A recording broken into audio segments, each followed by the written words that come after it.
Hey y'all, what's up? JamiThatsMe here. Welcome back to the channel, honey. And let's go ahead and get into Married to Medicine. We ain't gonna get into like a whole lot, but we're gonna get into a few things. First of all, Phaedra is the one that invited Apollo to the reunion, okay? He accepted her offer and showed up for her, okay? What we learned is that she and his wife does not have a relationship at all, and his wife is supposedly okay with him being in New York.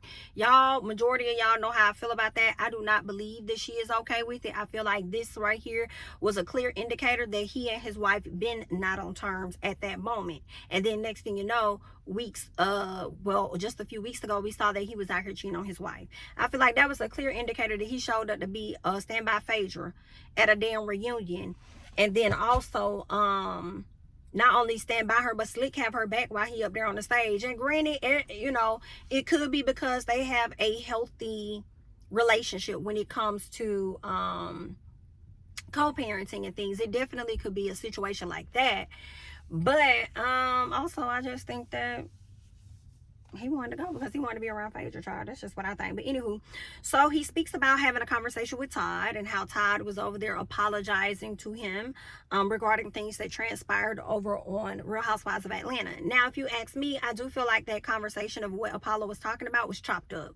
It seems like he was insinuating that Todd may have done some things for storyline, but I don't know if that's really what he was saying. It definitely sounded like it was chopped up. The audio seemed a bit off, which the sound, like the level of the audio seemed a bit off, so that made me think that he wasn't really saying Todd may have done things for storyline, but he did say a lot of things were done for storyline. So I didn't know if he was referencing Phaedra doing shit for storyline or somebody else, or the producers trying to finesse something. I don't know if he was really blaming Todd, but that's what he said. And he said Todd apologized to him for whatever reason, okay? Phaedra talks about how she believes that if she was a part of this show from the very beginning, she feels like she and Apollo would still be together because these ladies are focused on marriage. And I said that's a lie. Do you see Quad still with Gregory? Absolutely not. If it's not good for you, it's just not good for you. And you seem to be a person that's not gonna go along with the crowd. You know what I'm saying? Like, I just, and granted, here's the difference, though. Here's the difference. When Cecil and Simone were going through their situation, of course, I guess because they have children together, it made them fight for it more. Quad had no attachment to Gregory, so it's easier for her to walk away from the situation. So I do feel like, ultimately, Phaedra would have still severed ties from Apollo based on perception purposes of how she's seen in the public. And also, yeah, I just feel like it's more so like reputation wise. I think she cared more about her business and her name than she cared about it being attached to Apollo. Yes, they have children, but it doesn't have to be attached in a different, you know what I'm saying? Like, yeah, that's my baby daddy, but that ain't got nothing to do with me personally no more because we're not together. So I feel like ultimately it would have been the same decision. It would have been the same result. They would not be married to this day. I don't think that the show would have changed that for her, but that's just my opinion, okay? Greg says that he is still uncomfortable with Quad sitting on the stage across from him, baby. And let me tell you, I love when Quad clocked the hell out of him and said, well, he still chose to, you know, come onto the show that I'm a part of. He chose to, you know, sign on that dotted line and to bring himself over to the show that, you know, I've already been a part of. So that was an executive decision that was made by him. And, you know, I think that he should just simply own his own, you know, that situation. Like, that is completely on you. So you should have thought about your uncomfortableness as well as your wife's uncomfortableness with me being on the show before you signed on the dotted line to get any piece of clout that you could possibly get from the show. Okay, so that's pretty much what Quad said, honey. All right. They asked him, did he get that prenup like Phaedra recommended? He says no. I said, oh, silly rabbit. Tricks are for kids. Okay, it's something he has a different feeling about the wife that he has now. I said, okay, do what you want to do. Now, when Sweet Tea at a later time hit your ass with that double whammy, I don't want to hear nothing. I don't want you to be talking about motherfucking thing, okay? So we shall see how that's gonna play out, all right? Now, T go over there talking about somehow they in it for the long run. And then Quad says, I'm not so sure. I said, girl, listen. Now, see, Quad, when you have those undertones and you mumbling like that, it does give that you're a little bothered. You're a little bothered to me when you say that. that he done found his and you still waiting on yours. You know, I don't think you have a reason to really be bothered, but for you to say that, it's like you are still bothered. Even if T has said that he's controlling or whatever the case is, when you mumble under your breath like that, it will make one believe that you are still bothered by what the hell they got going on. You know what I'm saying? So there's that. What else? Can I just say this, y'all? So I'm in the gym in the car, so I've been doing like my videos and stuff. And it's this lady who has, I guess she owns the barbershop or whatever right next door to the boot camp.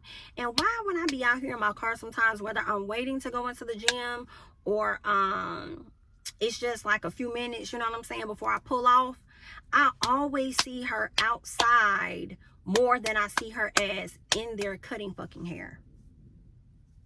Do you not have clients? How is this business sustainable? Okay? I don't know. Like, I just never see her working. But she always happens to be here early. Where are your clients, ma'am? But anyway, girl, let me shut the hell up. I think she own it. She may not own it, girl. But she damn sure be here to open up and shit. So that's an assumption. Matter of fact, I feel like she told me last year that she does own it. Because she had stopped me one time. And it was giving real weird energy. And I was getting ready to, I think, go into the gym, or I was coming out of the gym, and she stopped me, and she was like, hey, you know, you go to this gym or whatever, I right here, I do, you know, I cut hair or whatever. I'm like, oh, you know what? I had my my mushroom cut, I think, at the time. Did I? No, I didn't. I did that in March when I did my mushroom cut. So this had to be like in February. But anyway, girl, she's sitting over here talking about, yeah, you know, I cut hair, whatever, all this other stuff or whatever. And she was like, you go to the gym? Yeah, I go there too. I go there in the mornings. When? Because I never see you, bitch. Never see you. You just wanted to strike up a conversation with me. You're giving very weird energy. And I was like, it's no disrespect, but do you go in that direction? Because I don't go in that direction with you. You know what I'm saying? I'm in this direction with mine, if y'all get my drift, because her vibes was just giving a little weird. Okay? And I just need you to step away for a second, ma'am. Okay? But like I said, whenever I see her out here, girl, she don't be, you know, but she just seemed like also she might just be a friendly person, because, you know, the other day I saw her out here, she was just talking to other people that be in and out the gym, and I'm like, okay, she's just a friendly person, you know, and I'm not as friendly as other motherfuckers. Okay? But anyway, girl, I just wanted to say that because I done seen her ass walk out here, be on her damn phone, then walk back up there, and then come to her car, and I'm like, bitch, do you work? Girl, I'm like, Jamie, get out that lady business. Her clients probably don't come in till later on this afternoon while you all over there in that lady tea like that, girl. So I'm like, oh, okay, well, I just had to clock it for a second because it's giving weird vibes. Shit, I'm in her parking lot. What am I talking about? Anyway, girl, let's keep going. All right, so anywho, T talk about how they in for the long haul. Quad says she not so sure. Quad says that she helped him improve on taking out the trash, because they talk about him taking out the trash. They said, Quad, you had a hard time with him doing that for you. And she was like, yeah, I did, but I'm glad that, you know, I was able to help improve him for her. I was like, baby, the shade Quad is throwing is comical. Okay, throw it. All right, now Quad apologizes for calling Eugene Eugina, so that's an apology that he accepted. We can move forward. You know, she's been on her apology tour for about 3 parts. Okay, the next thing is Hilton Head. So they do the Hilton Head situation. And Heavenly says that she never thought Simone was being malicious about the trip that they ended up taking. And Dr. Heavenly was like, well, wait a minute, give me a second before you yell at me. Let me just explain. Before you yell at me, let me just tell you my thoughts about something. Girl, not me. I'm calling me right now. I'm gonna call you right back, honey. God, dog. I can't even say. Anyway, let me see if I can tell something to tell him. Girl. Okay, let me see. But anywho,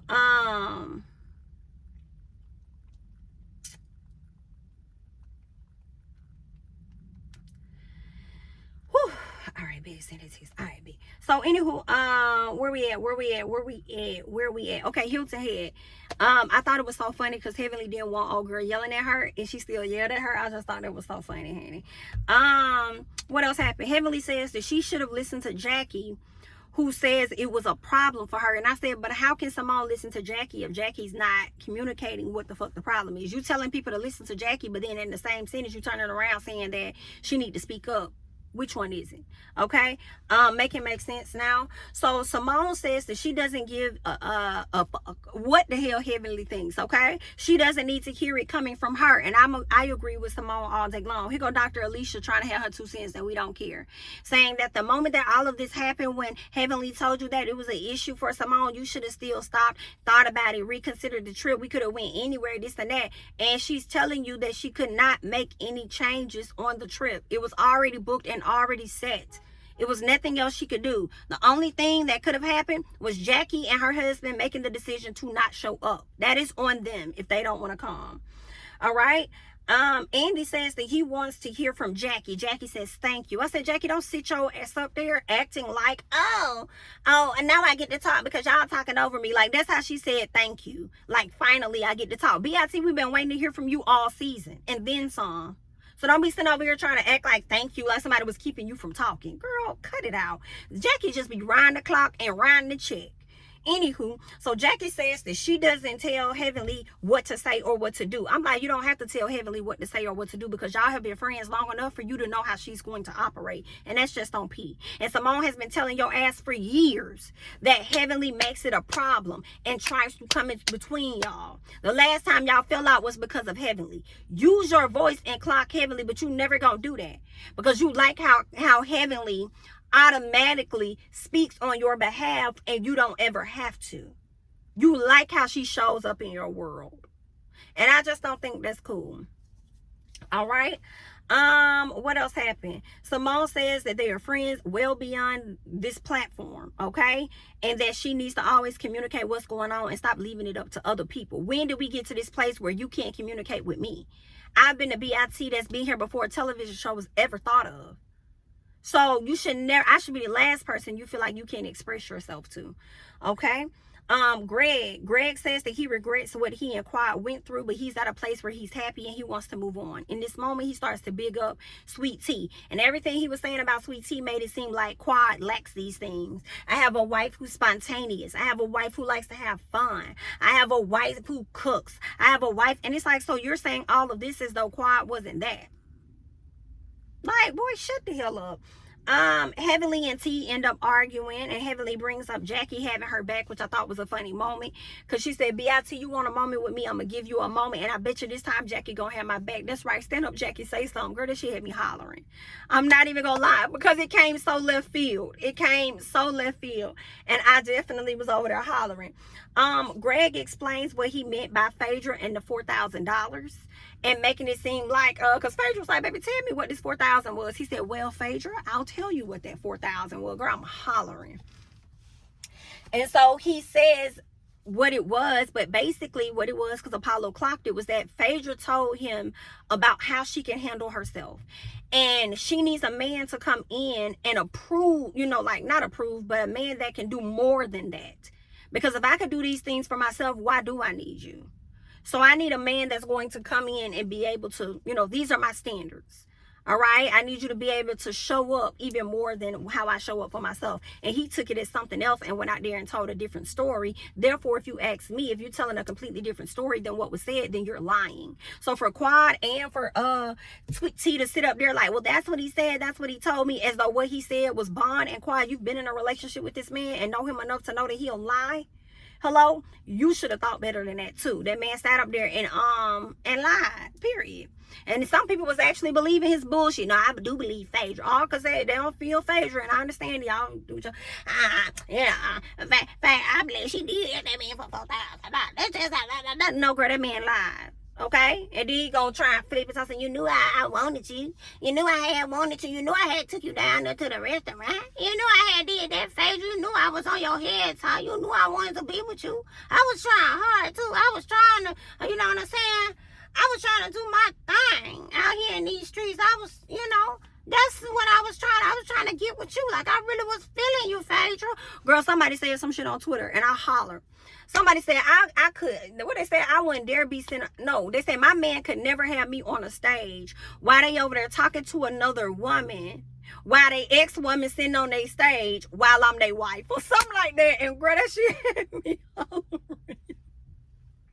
There was a tweet or a comment somewhere, and that shit had me hollering. And I was like, if this is not true, He's literally sitting on the stage defending himself against another woman while his wife is sitting on the stage and his ex-wife is present. Girl, that shit had me too tickled. Y'all, not this lady done walked her ass from her barbershop, still on the phone, all the way across the parking lot.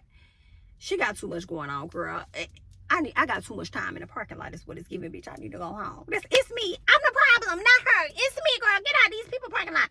Anyway, so what else happened? So Heavenly, I think we talked. Yeah, no, we talked about that. Okay, last thing I want to say is that T speaks on Heavenly not believing that she didn't know about the diagnosis, and Jackie came to T's defense to let her know that it's very possible for her to not have known about it because of the amount of years that it may take, because, you know, Black women often like to dismiss what's happening with them.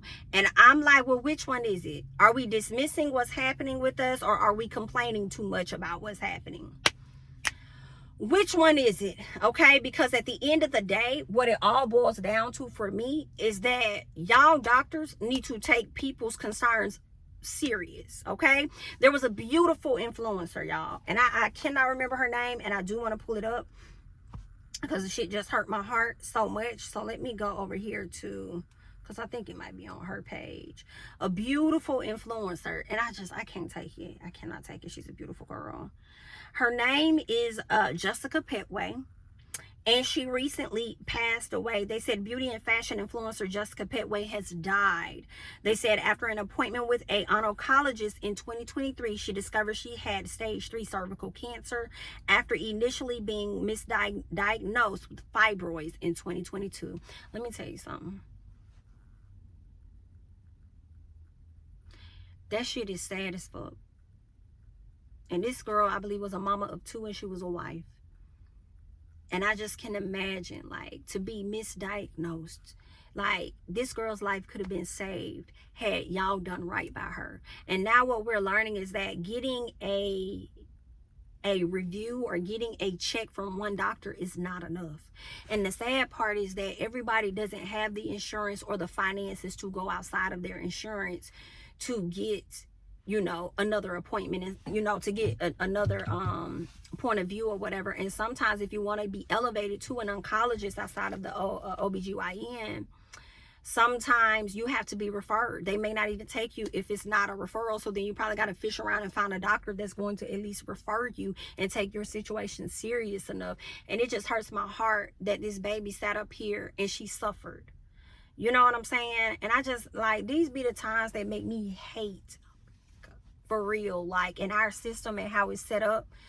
And it's like, y'all want to take away Roe versus Wade and stuff like that and try and force people to have babies, but y'all don't want to give them free health care for those babies and for all of that shit. You know what I'm saying? Like, it's just such a fucked up system, and it just pisses me off so damn bad. I just, you know, and you would want to take care of the women that can give birth, you know what I'm saying?